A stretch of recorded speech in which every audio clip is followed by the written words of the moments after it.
الحكم على المدان صدام حسين المجيد بالإعدام شنقا حتى الموت لارتكاب الشعب كجريمة ضد الإنسانية وفق المادة 12 أو ውድ ተመልካቾቻችን ይህ የተመለከታችሁት የኢራቅ ፕሬዝዳንት የነበሩት ሳዳም ሁሴን ሀገራቸው በአሜሪካ ዘመቻ ጣልቃ ከተገባባት በኋላ ከተደበቁት ተይዘው ለፍርድ ከቀረቡ በኋላ በመጨረሻዋ የጭንቅ ሰዓት በዳኛው የሞት ፍርድ ሲፈረድባቸው ያሳዩት ቁጣና ፈጣሪ መስገን ቅኝ ገዢዎቹ ደሙ ፍትህ የማያሰፍነው ፍርድ ቤት ገደል ይግባ ሲሉ ያሰሙት የቁጣ ንግግር ነው። የመካከለኛው ምስራቅ ፖለቲካ ገጽታ ባለፉት 10 ዓመታት በታላላቆቹ ሀገራት ጣልቃ ገብነትና በውስጥ ሽብርተኝነት ሲታመስ የቆየ ሲሆን በአሁኑ ወቅት በኢራን ላይ እየታየ ያለው አሜሪካና እስራኤል ወለድ ጦርነት የቀጠናውን ዕጣ ፈንታ ወደሚወስንበት ወሳኝ ምዕራፍ ላይ ተሸጋግሯል። አሜሪካና እስራኤል የኢራንን እስላማዊ አገዛዝ በመለወጥ ለምዕራባውያንና እስራኤል የሚመችና በሕዝብ የተመረጠ መንግስት እንዲመሰረት ያላቸው ፍላጎት በንድፈ ሐሳብ ደረጃ ለሰላምና ዲሞክራሲ ያደላ ቢመስልም በተግባር ግን የቀጠናውን ሰላም ወደ ባሰ አዘቅት ውስጥ ሊከተው የሚችል አደገኛ አካሄድ ነው። በታሪክ እንደታየው በአንድ ሀገር ውስጥ ያለን ጠንካራ ማዕከላዊ መንግስት ያለምንም አስተማማኝ ተተኪ ተቋም ማፍረስ ለሽብርተኛ ድርጅቶች መፈልፈያ የሚሆን የስልጣን ክፍተትን ይፈጥራል።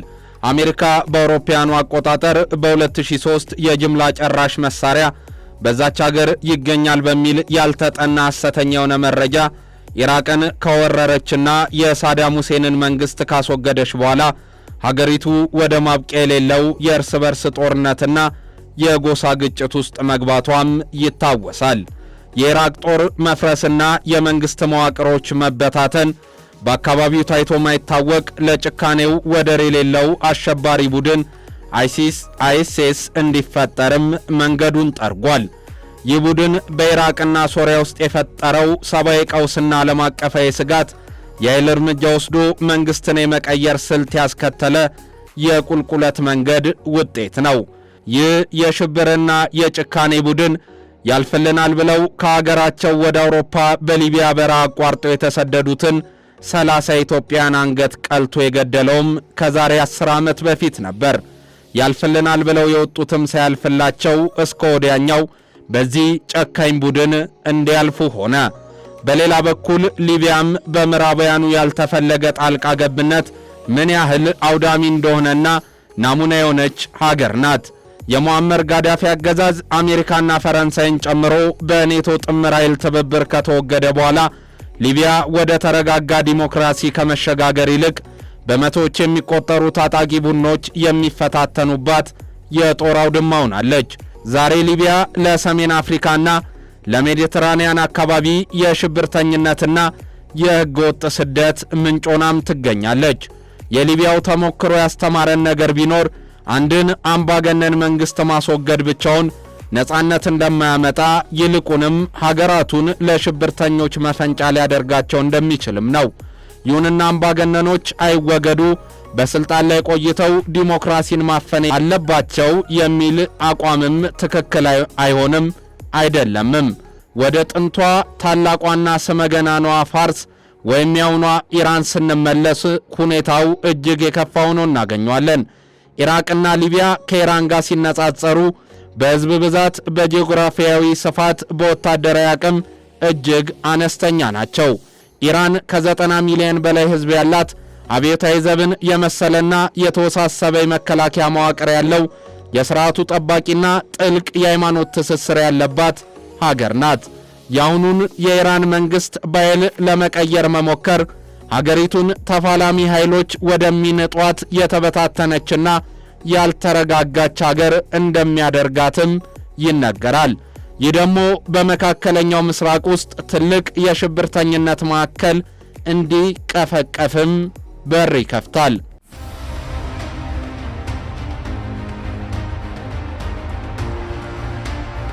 ኢራን በአካባቢው በርካታ አጋር ኃይሎች የውክልና ጦርነት የምትዋጋላቸውም ታጣቂዎች አሏት።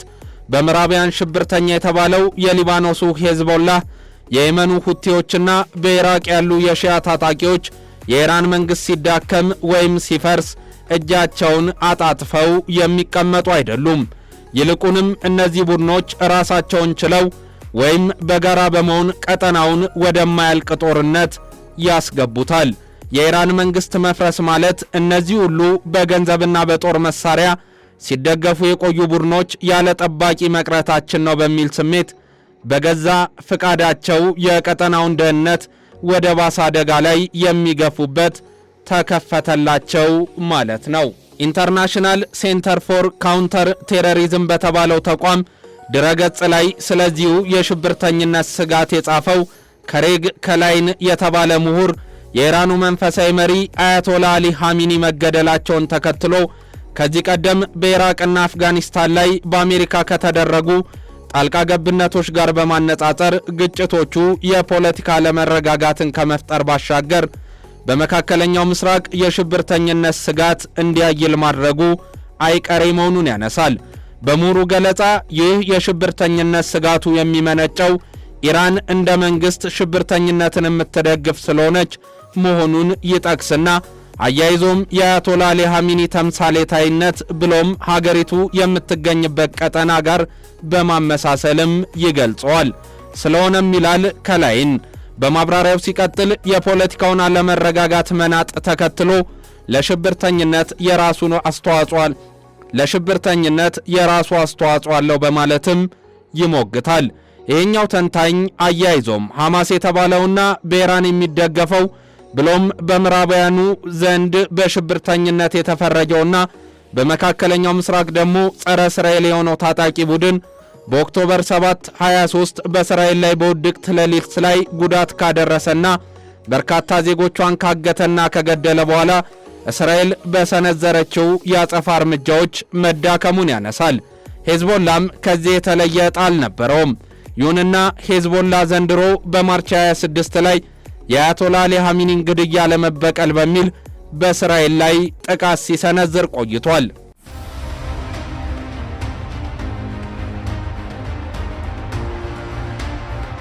አሁን በስልጣን ላይ ያሉትና ከበሽር አልአሳድ ድል መነሳት በኋላ ወደ ስልጣን የመጡት የሶሪያው መሪ አህመድ አልአሽራ ወደ ስልጣን መምጣት ጋር ተያይዞ በሶሪያ የነበሩትና በኢራን ድጋፍ የሚደረግላቸው የሽብር ድርጅቶች መረባቸው ተበጣጥሷል።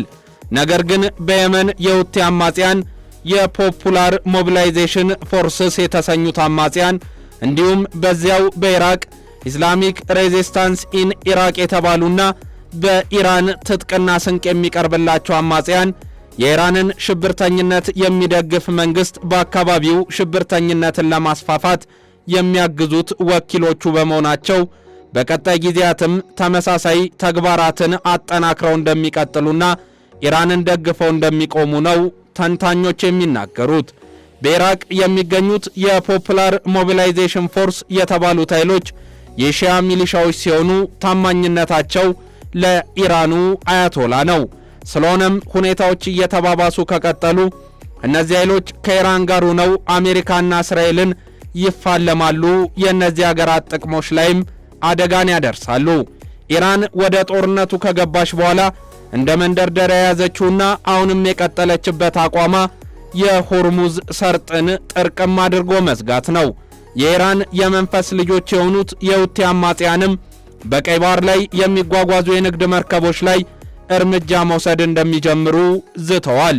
ይህም በኦክቶበር 25 ላይ በእስራኤልና ሐማስ ከተደረገው የተኩስ አቁም ስምምነት በኋላ የተደረገ የመጀመሪያው ዛቻ መሆኑ ነው።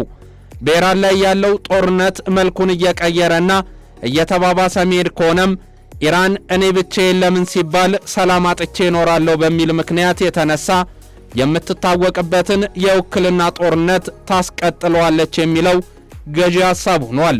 ለምሳሌም የሁቲ አማጽያን በየመን በሳውዲ አረቢያ ከሚደገፈው መንግስት ጋር የሚያደርጉትን የውክልና ጦርነት በአዲስ መልኩ እንዲጀምሩ ማድረጓ አይቀሬ ስለመሆኑ እየተነገረ ነው።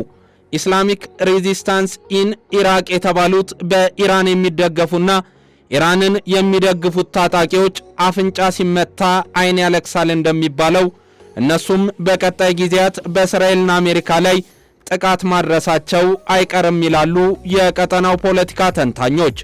ይህንን ጥቃታቸውንም እዚያው ኢራቅ መሬት ላይ ከሚገኙት የአሜሪካ ወታደሮችና የጦር ማዕከላት መጀመራቸው አይቀርም።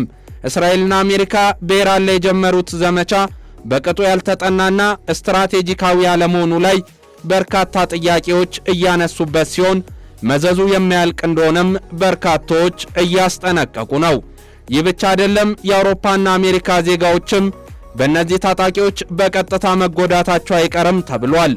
የዚህ መነሻ ደግሞ ባለፉት 10 ዓመታት በተደረጉ ጥናቶች እነዚህ የወንጀል ኔትወርኮች ከምዕራባውያን ሸሪኮቻቸው ጋር በመተባበር ጋዜጠኞችን፣ ፖለቲከኞችን፣ የአይሁድ ማህበረሰብ አባላትና የኢራን ኩርድ ተቃዋሚዎች ላይ ግድያ ለማድረግ የሚያደርጉትን ጥረት ከፍ አድርጓል። የደች የደህንነት አገልግሎት መረጃ እንደሚያሳየው ደግሞ የኢራን መንግስት የሚቃወሙትን ኢራናውያን አክቲቪስቶች ለመግደል ጥረት ሲያደርግ መቆየቱና የስፔን ፖለቲከኛ የሆኑትን አሊጆ ቪዳል ቋድራስን ደግሞ በ23 ለመግደል ስለመሞከሩ ያወጣው መረጃ ያሳያል። ኢራን አስፈላጊ ነው ባለችው ጊዜ የምትፈጽመው የሽብር ተግባር በዲፕሎማቶቿ ሳይቀር የሚዘወር ነው። ከህገወጥ ቡድኖች ጋር የሚደረግ ትብብርና ሽብርተኞችን ማሰማራትም የዚህ ወንጀል አካል ነው። እዚህ ጋር አሳዶላህ አሳዲንን እናንሳው። ሰውየው በኦስትሪያ የኢራን ዲፕሎማት ነበር። ታዲያ በአንዱ ቀን የናሽናል ካውንስል ኦፍ ሬዚስታንስ የተባሉ የኢራን መንግስት ተቃዋሚ ኃይሎች ጋር በፓሪስ ፈረንሳይ ተቃዋሚዎችን በሰላማዊ ሰልፍ ሲያሰሙ በግፍ ለመገደል የሚያስችል የቦምብ መሳሪያ ንጥረ ነገር በማዘዋወሩ የተነሳ በቤልጂየም 20 ዓመታት የእስር ጊዜ ተፈርዶበታል። አያቶላህ ኻሜኒ በሺዓ ጽንፈኞች ዘንድ እንደ ምሳሌ ሲታዩ የቆዩም መንፈሳዊ መሪ ነበሩ። ታዲያ የእሳቸው ፖለቲካዊ ግድያ የሐሳባቸው አቀንቃኞች የሆኑትን ሰዎች ግድያቸውን ለመበቀል ሲሉ ወደ ሽብርተኝነት እንዲገቡ ጥርጊያውን የሚያቀና የሚያነሳሳም ነው ተብሏል። በተለይም በኢራን የመንግስት ግልበጣ የማሳካት ዕድሉ ሚዛን ከደፋ የመንግስት ደጋፊዎች በየአካባቢው ያሉትን ለክፉ ቀን የተቀመጡ ወኪሎቻቸውን ላገዛዙ ያላቸውን ታማኝነት ለማሳየት ከሰባይነት ያፈነገጠና ማንኛውንም አይነት የሽብር መንገድ ይጠቀማሉ የሚለው የቢዮን እይታ እውነት እየመሰለ እየመጣ ነው።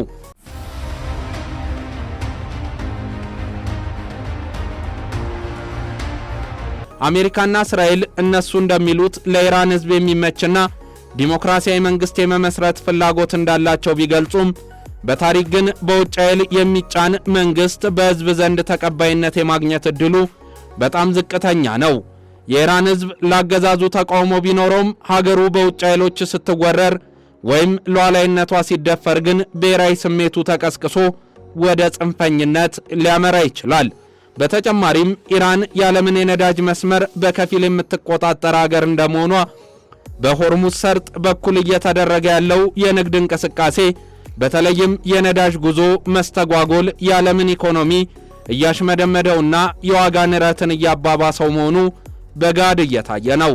የፖለቲካ ለውጡ በሰላማዊ መንገድ ካልሆነና ወደ ደም መፋሰስ ካመራ የሚፈጠረው የደህንነት ቀውስ ከኢራን ድንበር አልፎ ዓለምን መንካቱም አይቀሬ ነው። ሊቢያ ውስጥ የታየውና ሌላው አደጋ የጦር መሳሪያዎች ስርጭት ነው። የጋዳፊ መንግስት ሲፈርስ የአገሪቱ ክምችቶች የነበሩ ዘመናዊ መሳሪያዎች ወደ አሸባሪዎች እጅ በመግባታቸው ሳህል አካባቢ የሚገኙ አገራት አሁንም ድረስ እያመሰቃቀሉት ይገኛሉ። ኢራን ደግሞ ከሊቢያ ጋር እጅግ የላቀ ሚሳኤልና የድሮን ቴክኖሎጂ ባለቤት ናት። ይህ ቴክኖሎጂ በማዕከላዊ መንግስቱ ቁጥጥር ስር መሆኑ ቀርቶ ወደ ተለያዩ ትንሽ ቡድኖች እጅ ቢገባ እስራኤልንም ሆነ በክልሉ ያሉ የአሜሪካ ጣቢያዎችን ለከፍተኛ አደጋ ማጋለጡ ደግሞ የማይታበል ሐቅ ነው። ስለሆነም የኢራን መንግስት በኃይል የመለወጥ ፍላጎት በእሳት የመጫወት ያህል አደገኛ ነው እየተባለ ነው። ሰላምን ለማምጣት በሚል የሚወሰድ ጥንቃቄ የጎደለው እርምጃ ኢራንን ወደ ሁለተኛዋ ሊቢያ፣ ሶሪያ አሊያም ኢራቅ ሊቀይራት ይችላል። ይህ ደግሞ ቤንያሚን ኔታንያሁ እንደሚደሰኩሩት ለአሜሪካም ሆነ ለእስራኤል የተሻለ ሰላም አያመጣም። ይልቁንም ለሚቀጥሉት 10 ዓመታት መቆሚያ የሌለው የሽብርተኝነትና የትርምስ ምዕራፍን የሚፈጥር ነው። ጦርነቱ ለአካባቢው ሀገራትም መከራን ይዞ የመጣ ሆኗል። በዚህ የተነሳም በኢራን ሮኬቶችና የድሮን ጥቃቶች የወደሙት ሳውዲ አረቢያና የተባበሩት አረብ ኤሚሬቶች ኢራንን እኛን ጨምሮ ሌሎች የገልፍ ሀገራት ላይ ጥቃት ማድረሷን ታቁም የሚል ቀጭን ማስጠንቀቂያ ያዘለ ትዕዛዝን አስተላልፈዋል። ኢራን ኤሚሬቶች ላይ ብቻ 1800 የድሮን ተኩስና የሚሳኤል ጥቃቶችን ጦርነቱ ከጀመረ ጊዜ አንስቶ ማድረሷን የቢቢሲ ዘገባም ያሳያል። የኢራን የፖለቲካ ለውጥ ከውስጡ በህዝብ ፍላጎትና በሂደት ካልመጣ በስተቀር በውጭ ኃይሎች የሚደረግ ማንኛውም ጣልቃ ገብነት ቀጠናውን የበለጡ አዳዲስና አደገኛ ሽብርተኛ ድርጅቶች መፈልፈያ ማድረጉም አይቀሬ ነው። የሊቢያና የኢራቅ ታሪክ ምስክሮች እንደሆኑት መንግስት ማፍረስ ቀላል ቢሆንም ሰላማዊ ሀገርን መገንባት ግን የማይቻልበት ደረጃ ላይ ሊደረስ ይችላል። በኢራቅና በሊቢያ የተከሰቱት ሰብአዊ ቀውሶች የአንድን ሀገር ማዕከላዊ መንግስት ያለምንም ዝግጅት በኃይል የመቀየር ውጤት ምን ያህል አስከፊ ሊሆን እንደሚችል ለዓለም ትልቅ ትምህርት የሰጡም ናቸው።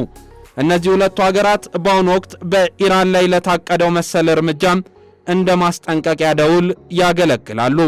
ላብነትም አሜሪካ በኢራቅ ላይ የወሰደችው እርምጃን ተከትሎ ኢራቅ ወደ ማያቆም የደም መፋሰስ ውስጥ ገባች። ከሰብአዊ ቀውስ ውስጥ ከወረራው በኋላ በነበሩት ዓመታት ብቻም በመቶ ሺህ የሚቆጠሩ ንጹሃን ዜጎች በቦምብ ጥቃት፣ በእርስ በርስ ግጭትና በሽብርተኞች መገደላቸውም አንዱ ነው። የኤሌክትሪክ፣ የንጹህ መጠጥ ውሃና የጤና ተቋማት ሙሉ በሙሉ በሚባል ደረጃ በመውደማቸውም ህዝቡ ለከፋ በሽታና ረሃብ ተጋልጧል።